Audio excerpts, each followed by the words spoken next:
साथियों, आज हम चर्चा करने जा रहे हैं कि how to face and written exam and what is the obstacle. Degree लेना और डिस्टिंक्शन प्राप्त कर लेना, परसेंटेज ज़्यादा से ज़्यादा ले लेना, ये तो दिखाने के लिए हुआ, लेकिन हाउ टू इम्प्लीमेंट ये ज़रूरी है कि हम जो एजुकेशन लिए हैं उसको किस प्रकार से इम्प्लीमेंट करें ताकि हमारा जीवन एजुकेशन ये एम के मुताबिक बने। अभी शिक्षा नीति जो लागू हुआ है, जो प्रधानमंत्री बोले हैं टीवी पर में, ये निश्चित रूप से हमारे मन के मुताबिक है। हम पहले से भी कहते आ रहे हैं, चर्चा भी करते आ रहे हैं कि एजुकेशन लेना, पास करना, मार्क्स ले आना ज़्यादा ये कोई बड़ी बात नहीं है, लेकिन बड़ी बात है कि उसमें से किस प्रकार से क्रीम निकाल करके एग्जाम में हम फेस करें और गलतियां न हो, ये देखना है। जैसा कि हम इसमें जो आने वाले बाधाएं हैं, चाहे मेंस का हो, चाहे एलडीसी हो, चाहे यूडीसी हो, चाहे एसएससी हो, सब में क्वेश्चंस आते हैं और क्वेश्चंस ऐसे आते हैं विद्यार्थी जानने के बावजूद आंसर करने में घबरा जाते हैं, आंसर करते हैं तो कंफ्यूज हो जाते हैं। ये कंफ्यूज ना हो इसके लिए जो गलतियां हैं उसको हम इंडिकेट करने जा रहे हैं और उसको हाउ टू सॉर्ट आउट, कैसे इसको दूर करें, ये बताने जा रहे हैं। अब देखिए, पहली गलती तो होता है या क्वेश्चन आते हैं, गलती तो बाद में, पहले तो क्वेश्चन आते हैं उसको समझेंगे। तो क्वेश्चन आते हैं, ग्रामेटिकली सेंटेंस ठीक रहता है लेकिन इसमें एक वर्ड एप्रोप्रिएट नहीं रहता है। हम व्यवहारिक रूप में यदि बोलते हैं तो बोलते समय में तो ठीक है, क्योंकि निष्कर्ष होता है कि जो हम बोलते हैं वो अगला समझ ले, तो अगला समझ गया तो हम गलती भी बोले तभी भी ठीक है। लेकिन रिटन में ये जरूरी है कि एप्रोप्रिएट वर्ड होने चाहिए, इसीलिए तो इंटरव्यू होता है, रिटन टेस्ट होता है। जैसा कि अभी हम पहला गलती पॉइंट के ओर चल रहे हैं।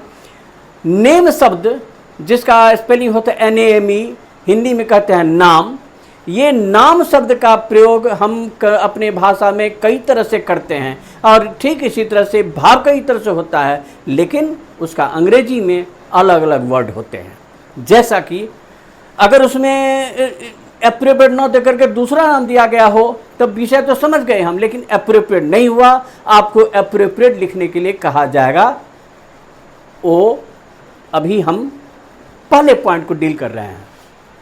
जैसे नेम शब्द लीजिए, नेम शब्द का मतलब होता है नाम, लेकिन इसका प्रयोग हर जगह नेम नहीं आएगा। जैसे हमको पूछा गया आपका नाम क्या है, व्हाट इज योर नेम, तो नेम वर्ड आ गया। अगर पूछा जाए आपका नाम चारों ओर फैल रहा है, यहाँ नाम आ गया, तो यहाँ पर नेम वर्ड का प्रयोग नहीं होगा, बल्कि your reputation is spreading far and wide. यहाँ हम रेपुटेशन के बदले नेम नहीं कर सकते हैं, ये गलत होगा, भाव गलत होगा। और यहाँ पर गलती करके एग्जामिनेशन में ये इसके बदले दे देगा नेम, आपको कहेगा एप्रोप्रिएट वर्ड दीजिए, तो एप्रोप्रिएट वर्ड हुआ यहाँ पर नेम के बदले रेपुटेशन। ठीक इसी तरह से इस रकम को मेरे नाम जमा कर दें, please credit it to my account. यहाँ पर नाम नहीं देंगे बल्कि अकाउंट देंगे, यहाँ एप्रोप्रिएट वर्ड होगा अकाउंट। आपको एग्जाम में दे देगा name, on my name. On my name क्या होता है भाई, तो ये हमें विद्यार्थी को तर्क से, अपने दिमाग से समझना है कि यहाँ पर कौन सा एप्रोप्रिएट वर्ड होगा। ठीक इसी तरह से अपने नाम, आपने नाम कब लिखवाया, आपने अपना नाम कब लिखवाया, When were you admitted। यहाँ पर एडमिटेड के बाद when were your name admitted नहीं होगा। अगर नेम आ गया तो ये सेंटेंस भद्दा लगेगा, और भद्दापन को दूर करना विद्यार्थी का काम है, वो है दिमाग का काम। ये तो कहीं पढ़ा नहीं जाता है, लिखा नहीं जाता, बल्कि विद्यार्थी को अपने दिमाग से सोचना चाहिए। दिस इज यही तो इंटेलिजेंसी है, इसी को इंटेलिजेंसी कहते हैं। और रिटन टेस्ट में चाहे रिटन हो चाहे वाइवा हो, वो देखा जाता है कि बच्चे में इंटेलिजेंसी है कि नहीं, या किताब की पंक्ति को रट करके लिख करके पास किया है। बस इसी को हमको ध्यान में रखना है। आपका नाम प्रसिद्ध है, यू आर फेमस, हम इसके बदले ये नहीं कहेंगे योर नेम इज फेमस। नाम प्रसिद्ध नहीं बल्कि उसकी कीर्ति प्रसिद्ध है। कोई प्रसिद्ध जो होता है क्या उसका नाम से प्रसिद्ध होता है? कि वो किया हुआ काम जो है इज्जत, प्रतिष्ठा, मान, मर्यादा मिलती है, तो उसके आचरण से ना, क्रिया से ना, काम से ना, नाम से तो नहीं। इसलिए यहाँ नाम वर्ड ना करके यहाँ आ जाएगा you are famous, you are renowned. इससे भी अच्छा और क्या दे सकते हैं? आज के मॉडर्न युग के लिए के हिसाब से उसे कहेंगे you are reputed. You are famous, famous एक जनरल वर्ड हुआ, इससे अच्छा वर्ड हुआ रिनाउंड, इससे भी अच्छा हुआ रिप्यूटेड।